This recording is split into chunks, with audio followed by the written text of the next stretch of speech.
Hello and welcome. This is our Talk to Addis program. Today I am joined by Commissioner of Ethiopian National Dialogue Commission, Dr. Yonas Adai. Do stay with us.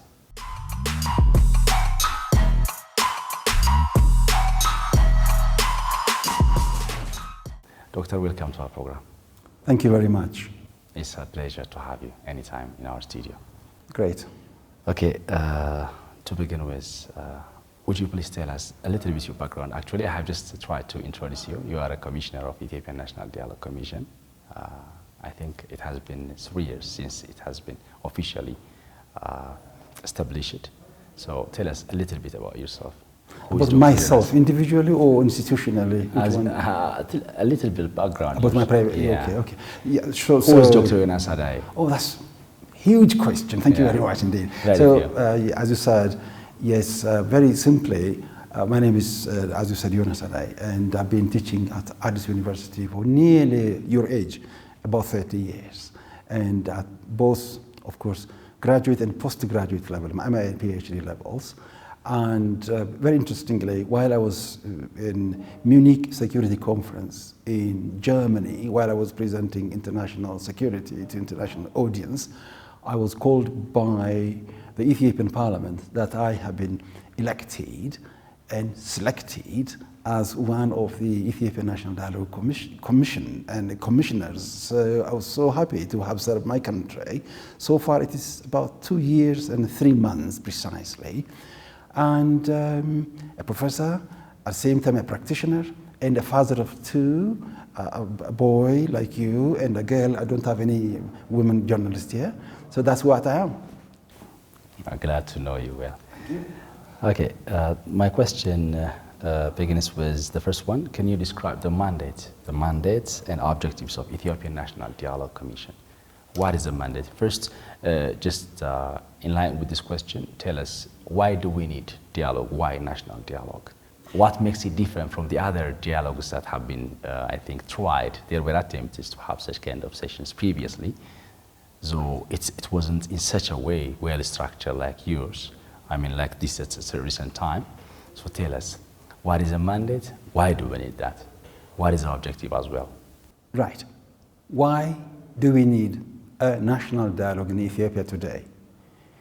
I think I can break down into only 3 objectives. The first one is building national consensus in Ethiopia.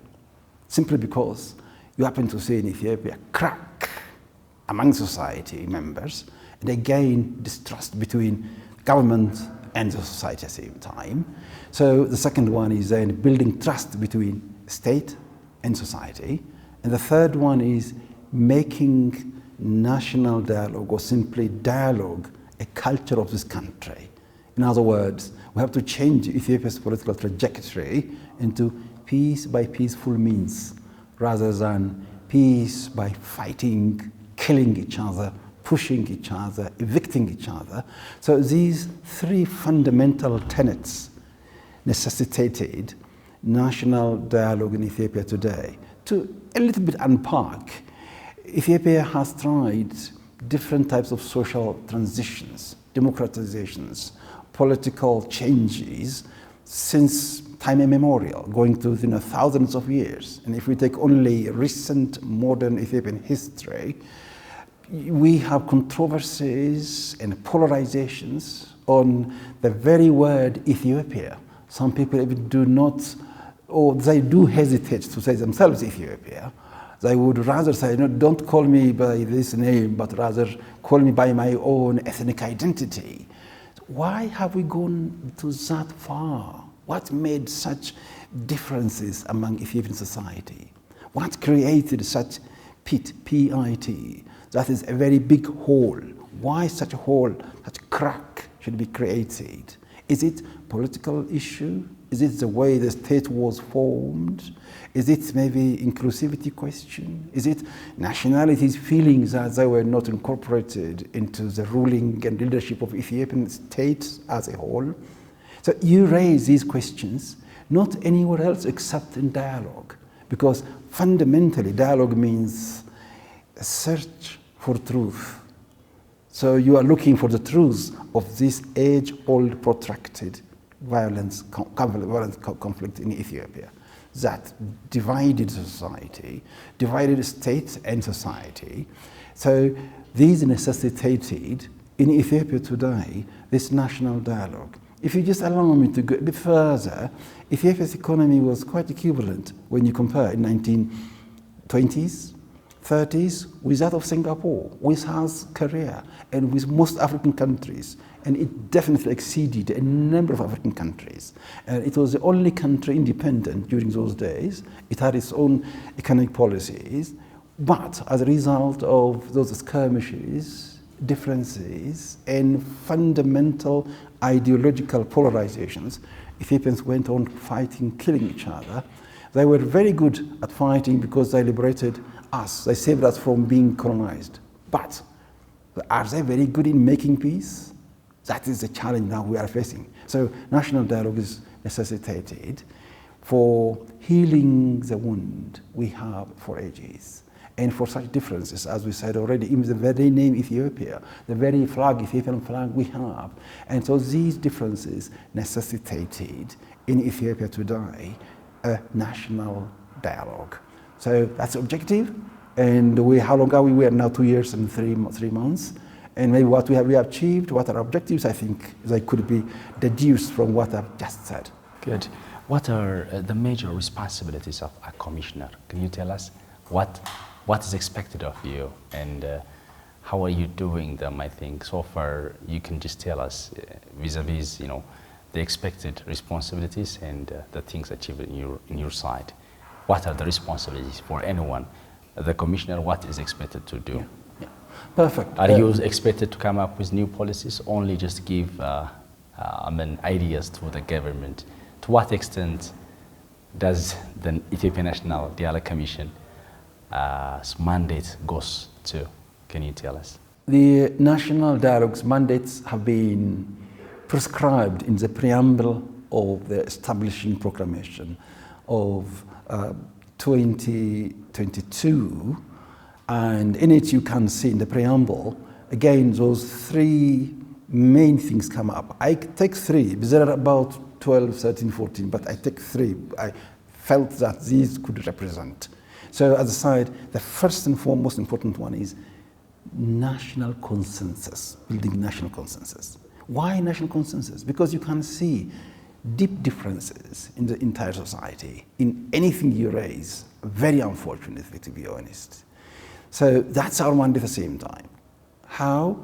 People even can agree to disagree as well. Just agreeing to disagree, sit together, discuss, debate, rather than kill each other, hate each other, disseminate fake propaganda, and at the same time go against each other. So that's really the first one, national consensus. Yes, you can agree on some points, but let's have at least to come together and discuss our differences. Second one, as we said again, people started to distrust the very government, the very state as well, the very state. So you can disagree with regime, you can disagree with ideology, political party, but the state itself. So that's a really dangerous one for any society to continue as a nation, as a sovereign state. So that's the second one. Then our mandate there is to do our level best to bridge that gap and build trust between society and the state through dialogue, through discussions, bringing them face to face. Finally, as you said a moment ago, making dialogue a culture, making a peace culture in this country, rather than a war culture, conflict culture.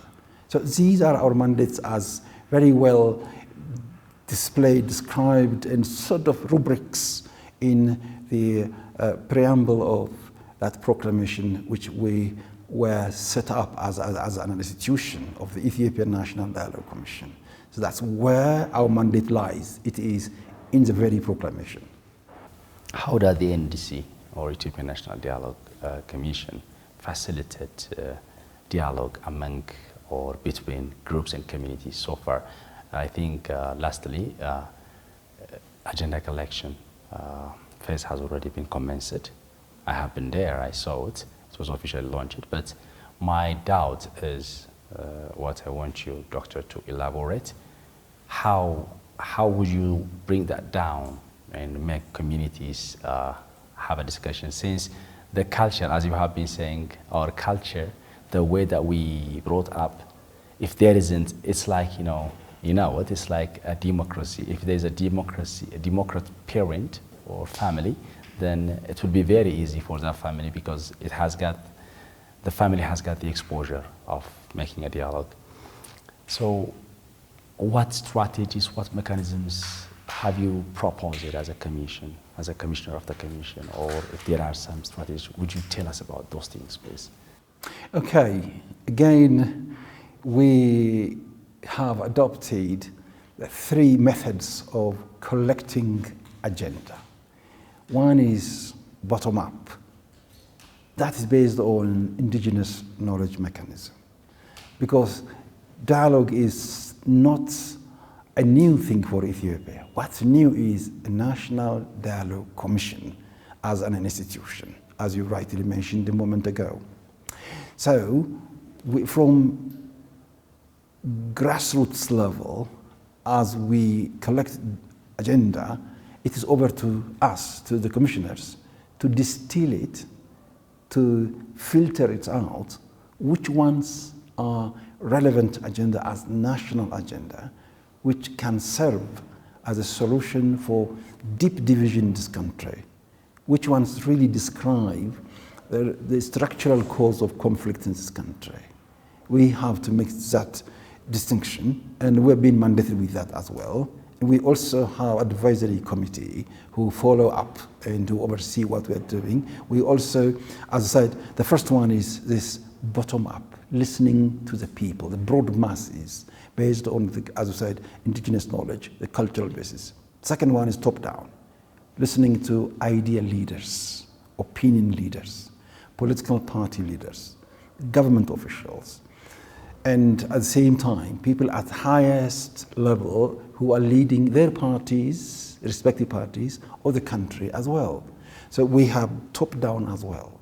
And we also have the horizontal one, lateral, side, particularly from intellectuals, research outputs, media outlets like the ones you have. These help us. And from these, we collect also agenda as well. And you made very specific by saying, because people can give you different types of agenda, how are you going to rank orders or prioritize them? Because it will be messy work. We have working conditions. We have a sort of decree that guides us. We have some guidelines that we prepared. And aside again, we have, we are only 11, and we're leading 120 million people. So we look for, number one, does it represent ideas of 120 million people? Does it include, is it inclusive? And does it represent, is this representative? Is this participatory? Are all voices heard? That's what we really filter out. And then not only the representation, participation, but efficiency and quality. How quality data are they? How quality ideas are they, so as to change Ethiopia's political trajectory for the future? We were underlining a fundamental political philosophy of peace by peaceful means, or changing Ethiopia's political trajectory. Then do these agenda as coming from below, coming from above, coming from sides, do they definitely gear towards what's been described in our proclamation and in our principles and guidelines?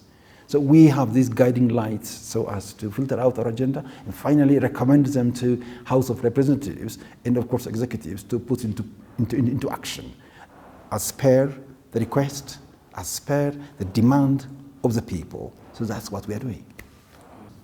TRC, Truth Reconciliation Commission, led by Desmond Tutu, and CAPPP, that is Constituent Assembly, and Public Participation Program, these were taken as icons of national dialogue in South Africa after COSATU 1, COSATU 2. It took about 10 years, a decade, mind you.